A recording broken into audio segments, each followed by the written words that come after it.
Yo les gars, on se retrouve aujourd'hui pour une nouvelle vidéo. Aujourd'hui on s'intéresse à l'archétype primordial qui va sortir dans Rage of the Abyss. Au niveau de cet archétype, il est vraiment sympa, il est assez original. Ça va être quelques cartes qu'on va pouvoir rajouter avec des decks qui jouent des monstres normaux et qui va permettre d'être un excellent support en rajoutant et de la stabilité pour toucher nos monstres normaux et en plus de ça des interruptions pendant le tour adverse. Donc on est parti pour l'analyse de l'engine primordial. Pour commencer, on va voir une decklist avec Fantasme Spirale, étant donné que c'est un des seuls decks qui est vraiment assez intéressant au niveau des monstres normaux et qui peut bien comboter avec le nouvel archétype.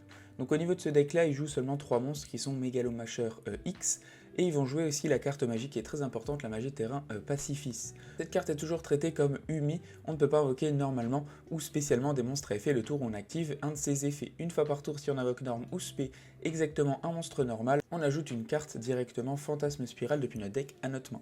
Si notre adversaire active une carte ou un effet et qu'on ne contrôle pas de token, on va pouvoir invoquer spécialement un Spiral Token. Donc le principe de cette carte avec Megalomasher, c'est que on active notre Pacifis, notre premier tour on va invoquer notre Megalomasher, derrière on a l'effet qui s'active de notre magie et elle nous permet d'aller chercher notre Fantasme Spiral Battle potentiellement, qui elle nous permet de détruire une carte que l'adversaire contrôle, et c'est une carte qu'on peut activer depuis la main étant donné qu'on a bien notre Pacifis qui s'appelle Umi sur le terrain. En plus de ça, pendant le tour adverse, l'adversaire va activer n'importe quel effet de carte, effet de notre magie, on va spé directement un token. Deuxième effet de la magie, comme c'est bien un monstre normal qui est invoqué seulement un, on va pouvoir aller chercher une deuxième Fantasme Spiral Battle et l'utiliser directement étant donné que, comme je vous dis, on peut l'utiliser depuis la main. Le principe de ce deck là, c'est vraiment entre guillemets la mécanique là qui est importante, et à côté de ça on va jouer des cartes qui sont assez fortes, qui sont par exemple Skill Drain, Fissure Dimensionnelle, Hommage Torrentiel, des choses pour bien saouler l'adversaire et être entre guillemets un peu anti-méta en empêchant les effets et en envoyant les monstres directement en zone bannie. Avant la sortie de Primordial, en gros dans ce genre de deck, on utilisait d'autres cartes qui permettaient de l'aspect directement du deck, mais il n'y avait pas forcément d'effet derrière. Ça permettait seulement de stabiliser le fait d'avoir Megalomasher au niveau de votre premier tour pour avoir entre guillemets plus d'interrupts. Maintenant on est parti pour l'analyse de Primordial. Donc au niveau de la première carte, ça va être Imperial Dragon, The Primordial Dragon. C'est une carte qu'on peut jouer x1, x2, x3 ou pas du tout dans les decklists, ça va dépendre de ce que vous voulez. Au niveau de ce monstre là, ça va être un monstre terre qui est niveau 6 et dragon. Ce monstre là, pour l'invoquer, il faut sacrifier un monstre normal. Durant le tour de l'adversaire, durant sa main phase, effet rapide, on peut révéler cette carte dans notre main et derrière, immédiatement après que cet effet soit résolu, invoquer normalement un monstre primordial. On ne peut utiliser cet effet de Imperial Dragon, The Primordial Dragon qu'une seule fois par tour. Si cette carte est invoquée par sacrifice, on va pouvoir activer ses effets dans la séquence. Donc on va annuler tous les effets des monstres que l'adversaire contrôle face recto actuellement, et derrière on va bannir tous les monstres que notre adversaire contrôle qui ont le même type ou le même attribut que nos monstres normaux qui sont dans le cimetière. Au niveau de cette carte, à quoi elle va nous servir?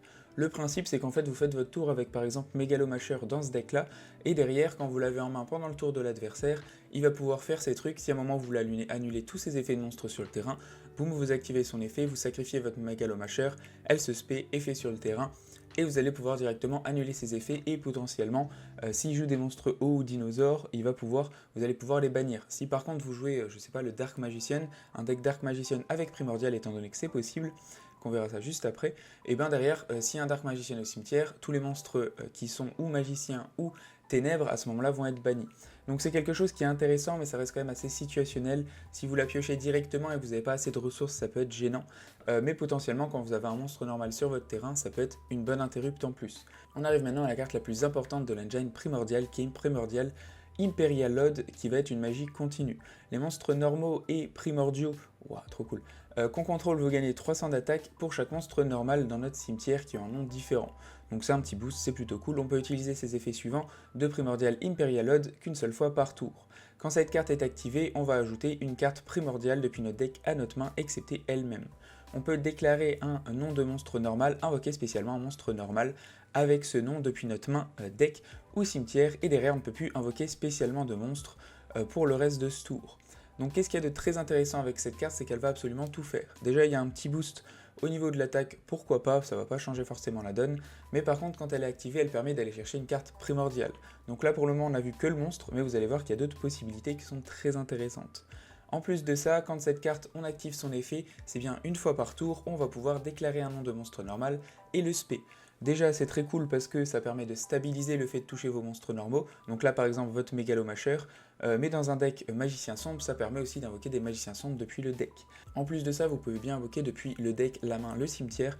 Donc ça permet d'avoir quasiment des ressources illimitées au niveau de vos monstres. Normaux. Donc ça, c'est très intéressant. C'est une carte qui est très forte parce qu'elle permet d'aller chercher une autre carte, elle permet de tous les tours invoquer un monstre normal et elle permet d'ajouter un boost. Donc c'est une excellente carte qu'on va jouer x3 dans toutes les decklists. On arrive maintenant à Primordial Tremos qui est une magie rapide. Potentiellement ça va aussi dépendre des decklists. Il y en a qui vont la jouer x1, il y en a qui vont la jouer x2, x3. Ça va vraiment dépendre de ce que vous voulez faire. Au niveau de cette carte là, c'est bien une magie rapide, on va payer 2000 life points et déclarer un nom de carte de monstre normal et derrière on applique cet effet. Si on ne contrôle pas de monstre, on va pouvoir invoquer spécialement un monstre normal qui a ce nom depuis notre deck en position de défense. Donc cette carte là, elle va être un petit peu moins forte que notre carte magie continue, étant donné qu'il faut bien payer 2000 life points, ne pas avoir de monstre sur le terrain, et derrière on l'invoque depuis seulement le deck. Donc c'est un petit peu moins fort, mais ça permet quand même de stabiliser le fait de spé un monstre normal depuis le deck, donc ça c'est quand même très cool, c'est pour ça que la carte peut être quand même très jouée. Et en plus de ça, au niveau de cette carte, par contre, c'est une magie rapide, donc vous pouvez potentiellement, si vous n'avez plus rien sur le terrain, le faire pendant le tour adverse. Ça, par contre, c'est possible. Une fois que ça a été appliqué, vos monstres normaux, avec le nom déclaré et les monstres primordiaux, ne peuvent pas être détruits par battle jusqu'à la fin du prochain tour de votre adversaire. Si notre adversaire invoque normalement un monstre sur son terrain, on va pouvoir bannir cette carte depuis le cimetière, target un monstre normal qu'on contrôle ou dans notre cimetière, et bannir un monstre sur le terrain qui a moins d'attaque. Donc ça permet d'avoir et une stabilité sur le fait de spé un monstre normal, et aussi une interrupt dans le cimetière, donc c'est vraiment une très bonne carte. Au niveau de la prochaine carte, ça va être l'interrupt de l'archétype. C'est Primordial Chiller qu'on va jouer x2, x1, x3, tout dépend encore une fois de la decklist. On va révéler un monstre normal ou une carte primordiale dans notre main excepté elle-même, et target une carte sur le terrain. Derrière, si on contrôle un monstre normal ou un monstre level 5 ou plus primordial, excepté un jeton, on n'a pas besoin de révéler la carte. Derrière, on annule les effets de la carte qu'on a ciblée et si on le fait, on la bannit. Durant la main phase, si on contrôle un monstre primordial, on peut set cette carte directement depuis notre cimetière. Donc au niveau de cette carte, elle est très intéressante parce que vous avez toujours logiquement un monstre normal sur le terrain et dans ce deck là et dans les autres decks que vous allez jouer avec Primordial. Donc elle permet d'annuler les effets et en plus de bannir la carte, ce qui est très intéressant au niveau de l'interrupt. Et c'est pour ça aussi qu'on joue notre monstre, c'est qu'avec cette carte là, il y a quand même une bonne alchimie dans le sens où si premier tour vous faites votre chiller, etc. Deuxième tour vous pouvez aller chercher votre monstre, l'invoquer potentiellement sur le terrain en invocation normale et aller rechercher votre carte depuis le cimetière. Donc ça peut être intéressant surtout à ce niveau-là si vous jouez le monstre. Au niveau de la dernière carte de Primordial, ça va être Primordial Opener qui est une carte piège qui n'est quasiment jamais jouée. Donc on va déclarer un nom de monstre normal, on applique cet effet. Si on ne contrôle pas le monstre, on invoque spé un monstre normal avec le nom déclaré depuis notre deck ou notre cimetière. Une fois que c'est appliqué, on ne prend pas de dommages de combat jusqu'à la fin de notre tour avec les monstres normaux et les monstres primordiaux. Durant le tour de l'adversaire, on peut bannir cette carte depuis le cimetière, target un monstre normal qu'on contrôle ou dans notre cimetière et prendre le contrôle d'un monstre que l'adversaire contrôle avec une attaque supérieure jusqu'à la fin du tour. Donc au niveau de cette carte là, elle est vraiment très peu intéressante étant donné que c'est une piège et que logiquement quand on va pouvoir l'activer, on aura déjà potentiellement au moins un monstre sur le terrain, donc on ne va pas invoquer. En plus de ça, l'effet du cimetière n'est pas forcément très intéressant comparé clairement à notre magie rapide. Donc c'est une carte que vous pouvez potentiellement jouer mais que je trouve pas forcément extraordinaire. Maintenant qu'on a vu les effets des cartes primordiales, on va pouvoir voir ce que ça donne avec du coup notre deck fantasme. Donc rien que ces deux cartes là, même on a un combo qui est plutôt cool, donc on va faire Pacifis et on va activer directement notre Imperial Load. Au niveau de notre magie continue, on a plusieurs possibilités. Comme c'est pas à l'activation qu'on va invoquer un monstre normal, vous pouvez potentiellement aller chercher votre Tremors et ensuite votre Tremors vous l'activez, vous invoquez un monstre et ensuite avec votre Imperial Load, vous allez invoquer un deuxième monstre. Dans cette decklist là avec Fantasme, c'est pas très intéressant parce que nos X6 sont pas très impactantes et qu'on préfère en général garder notre monstre. Par contre, dans un deck par exemple Magicien Sombre ou Red Eyes, ça peut être beaucoup plus intéressant. Donc c'est pour ça que cette magie elle est à 3 dans ces decks là et pas dans ce deck qu'on voit juste ici. Donc on va avoir la possibilité d'aller chercher Tremors pour une spé de plus, on va avoir la possibilité d'aller chercher Chiller pour avoir l'interrupt de on negate une carte et on la bannit, et on va avoir l'interrupt de notre dragon si on veut annuler tous les effets face recto des monstres de l'adversaire. Donc là ce que je vais faire, je vais aller chercher mon Chiller que je trouve un peu meilleur dans cette decklist là. Derrière j'active l'effet de ma carte magie continue et je spé mon Mégalo Masher. Effet de mon terrain, je vais pouvoir aller chercher ma Spiral Battle qui va me permettre quand je veux, tant que j'ai mon Umi, je vais pouvoir détruire une carte sur le terrain. Derrière, je vais pouvoir set ma magie rapide et je vais dire end phase. Derrière ça, je vais laisser l'adversaire faire ce qu'il a à faire. Donc là, il va bien activer un effet. Je vais pouvoir activer l'effet de mon Chiller et je vais pouvoir la target pour ensuite la bannir. Donc je vais faire ça, du coup elle est bannie, du coup il y a bien mon Phantasme City en résolution qui s'active pour créer un token. Derrière il y a mon token qui arrive, effet du deuxième effet de Phantasme City, je peux aller chercher une deuxième Spiral Battle.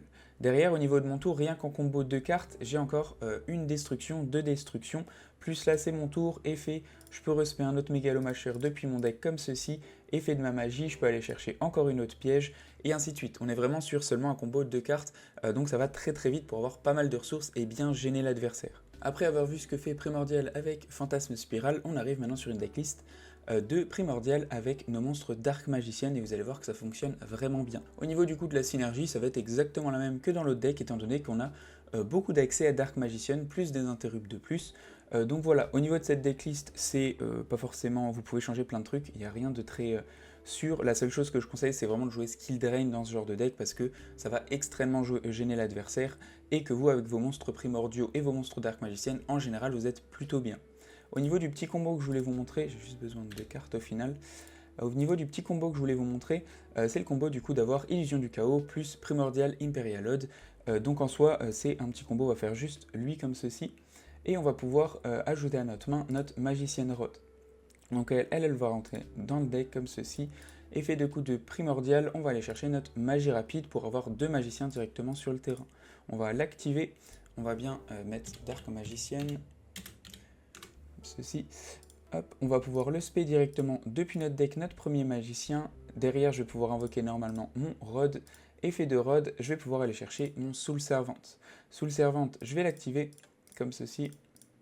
Et je vais pouvoir directement aller chercher ma Magicienne Salvation. Je le mets au-dessus de mon deck, effet dans le cimetière. Je la bannis et je pioche ma carte. Je vais activer ma carte et je vais pouvoir set directement une Eternal Soul depuis mon deck. Derrière ça, je vais pouvoir directement passer sur ma Link. Je peux passer sur ma Link avec ça, comme ceci. Derrière ça, je vais activer l'effet de Primordial et je vais spé un Dark Magician depuis mon deck. Je spé depuis le deck, comme ceci. Derrière, je vais pouvoir faire une Little Knight avec ces 2 cartes-là, comme ceci. Donc là, j'ai pas besoin d'utiliser son effet pour bannir. De toute façon, je peux pas l'activer. Et derrière, c'est tout bon. Donc là, je vais dire End Phase. Donc là, en soi, le board n'est pas si incroyable que ça, on va pas se mentir, hein. Mais c'est surtout au niveau des ressources que ça va être cool parce qu'on va pouvoir activer notre Eternal Soul, respect directement notre Magicien Sombre depuis le cimetière, activer l'effet de Rod, on peut la reprendre en main. Et derrière, si l'adversaire norme et fait de votre magie dans le cimetière, vous allez target votre Magicien Sombre, vous allez pouvoir bannir le monstre directement. Et derrière, le tour d'après, vous avez encore Eternal Soul qui permet de reprendre à chaque fois votre Magicien Sombre. Effet de votre magie sur votre terrain, vous allez pouvoir respect encore un Magicien Sombre. Et vous avez encore Rod qui peut arriver. En fait, vous avez vraiment énormément de ressources assez facilement dans le deck. Donc là, c'est vraiment qu'un combo de 2 cartes. Derrière, vous avez ou des end-traps ou d'autres choses pour faire un board un peu plus vénère. Mais clairement, ça va extrêmement faciliter votre gameplay au niveau de Magicien Sombre. Donc c'est pour ça que je le conseille vraiment dans ce deck-là. On arrive maintenant sur le deck Primordial avec Red Eyes. Donc pareil, c'est toujours très intéressant parce que vous pouvez invoquer vos Red Eyes super facilement depuis le deck et en avoir rapidement beaucoup sur le terrain. Donc on va être sur une decklist assez basique. On va jouer aussi encore une fois 3 fois Tremors parce que très important de les invoquer, 3 fois notre Skill Drain parce que toujours très important d'annuler les effets. Ce qui est vraiment sympa avec cet archétype, c'est que là on est vraiment sur un vrai deck Red Eyes avec un vrai extra deck de Red Eyes. On va pas être sur des choses qui vont avoir 2-3 Red Eyes et le reste c'est d'autres archétypes. Donc c'est ça que je trouve vraiment cool avec Primordial. Au niveau des combos, donc là je vais vous montrer le combo 2 cartes avec ces 2 cartes là. Donc je vais déjà activer ma Primordial Imperial Odd et je vais aller chercher mon Tremors. Tremors, je vais pouvoir l'activer directement et je vais dire Red Eyes, comme ceci. Comme j'ai pas de monstre, je vais pouvoir spé directement mon Red Eyes sur le terrain, donc l'animation en plus elle fait bien plaisir. Derrière ça, je vais pouvoir norm directement mon Black Metal Dragon, je vais passer par mon Striker. Effet de Black Metal Dragon, je vais aller chercher mon Red Eyes Darkness. Derrière ça, Darkness, je vais pouvoir bannir ça et le spé. Effet sur le terrain, je vais récupérer mon dragon du cimetière. Derrière, je vais pouvoir faire ma sphère, comme ceci. Donc même sous votre skill drain, ça ne dérange pas. Effet de Black Metal Dragon, on va pouvoir aller chercher une autre carte. Dans ce cas-là, je préfère aller chercher mon Red Eyes Black Full Metal Dragon, qui est vraiment très utile actuellement. Donc on va activer son effet, on va set notre Metal Morph comme ceci, et on va le retourner dans le deck. Effet derrière de cette carte-là, on va pouvoir spé un monstre depuis le deck, donc on va prendre un Red Eyes comme ceci. Et voilà, derrière ça je vais pouvoir faire mon monstre juste ici qui n'a pas besoin d'activer ses effets vu que c'est quelque chose d'inhérent, comme ceci. Voilà, derrière ça je vais dire End Phase. Et derrière, pendant le tour adverse, donc là il va déjà prendre des dommages avec lui, on a bien notre piège qui est 7, et là quand il va norme quelque chose, je vais pouvoir activer l'effet de mon hiérarchique. Je vais m'envoyer au cimetière, je vais retourner sa carte à la main, effet hiérarchique, je peux bien respect un monstre sur le terrain, donc en soi ça dépend de ce que vous voulez faire. Pour le coup, je peux spé un dragon noir comme ceci, et activer ma carte, je vais pouvoir l'envoyer au cimetière et invoquer spé mon full metal. Derrière mon full metal, je l'équipe, et mon full metal il va avoir une negate, derrière je peux activer l'effet de mon red fire, je peux détacher un matériel et respect un dragon noir directement depuis le cimetière. Donc en fait pareil, ça va être le même principe qu'avec magicien sombre, en fait c'est extrêmement de ressources rapidement, facilement. Avec ça vous pouvez encore récupérer un dragon noir aux yeux rouges du cimetière chaque tour, donc c'est extrêmement intéressant pour les decks normaux. Ma conclusion au niveau de l'engine primordial, c'est vraiment extrêmement intéressant. Pour les decks un peu rétro comme ça qui jouaient autour d'un monstre normal, c'était toujours gênant de le toucher. Actuellement, c'est vraiment beaucoup plus simple. On va faciliter les combos, on a des interrupts de plus, on stabilise le fait de toucher nos monstres. Franchement, c'est extrêmement intéressant et ça permet aussi, comme je disais, de jouer vraiment l'archétype et de ne pas avoir 15 000 trucs sur le côté qu'on ne connaît pas ou qu'on n'a pas forcément envie de jouer pour pouvoir être compétitif. Donc c'est un très bon archétype. Si vous vous posez la question pourquoi on ne l'a pas fait pour Dragon Blanc aux yeux bleus, c'est tout simplement parce que y a du très bon support qui va sortir dans le deck de structure et que vous n'avez pas forcément besoin de primordial pour que le deck soit vraiment jouable compétitivement parlant. Donc voilà, merci en tout cas d'avoir regardé, n'hésitez pas à me donner votre avis sur primordial et si vous avez d'autres idées ou quoi, ciao ciao, à plus et abonnez-vous.